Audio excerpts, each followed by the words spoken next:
I'm Chloe. And I'm Lela. Right, the codes and conventions of horror films are darkness, gore, violence, blood, death, the unknown, screams, and just stuff like that. What real horror films did we study? We looked at Scream, My Little Lie, Carrie, and When a Stranger Calls. We looked at aspects such as lighting, angles, editing techniques, mise-en-scène, codes and conventions, and recurring motifs. We mainly refer to Scream because we've used the idea of the unknown, and the girl in the house is like isolated inside, and so is the girl in our film. We've developed these films in our own way by developing a style, by consistently keeping our killer out of the eye of the audience. We have changed the idea of the killer being alive, as the killer is actually dead. And we have also converged the idea of new media technology with history, which is a slight development.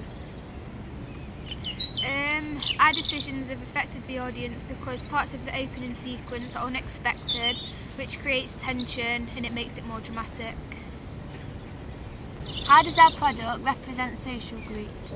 Our film targets boys and girls who are of the ages 15 to 24. There is no particular culture, as our film is open to any culture. Defining distribution. It's about getting your film out to the right target audience and getting it out there, and distributors market the film and advertise it. The difference between Hollywood and British film distribution. Hollywood uses vertical integration, as all the producing and distributing is all done under one roof. Hollywood have large studios such as Universal, which makes it a lot easier to get money and get the film out to different audiences. British films tend to have to go to separate companies for money and for distribution services. It takes a lot longer and it's a lot of hard work.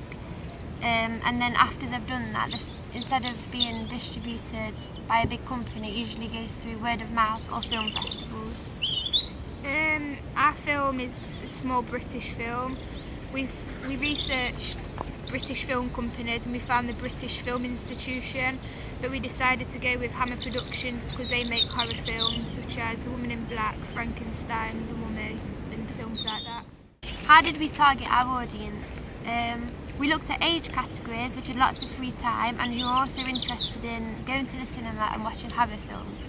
Through research and questionnaires, we decided that boys and girls between the ages of 15 to 24 would best suit this.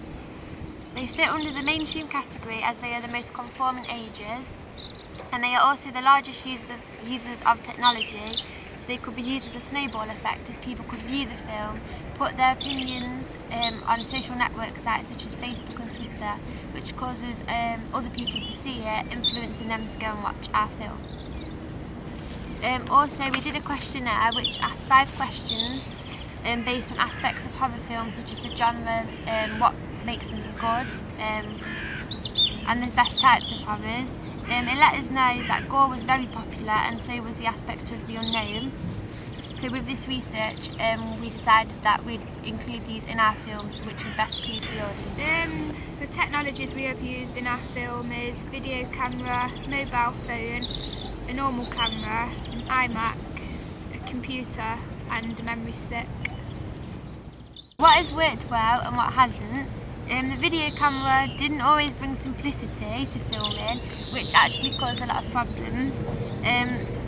This occurred, which took us several nights to actually finalise the film, which took us a lot longer than we thought it was going to.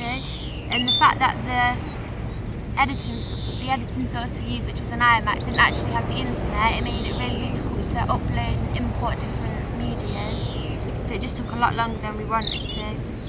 And the things that did work well was the kind of transitions, audios, titles and effects that the iMac actually offered us and we used, which were really helpful.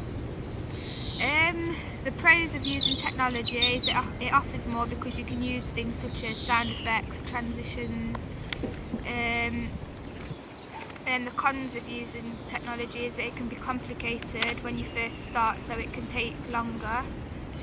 And also from our own experience, is that when the computer deletes your work and you have to restart editing stuff again. We first had a lesson with a teacher, which was at the start of filming, like ages ago, and he told us about people, the faces, close-up, angles, the relationships between things.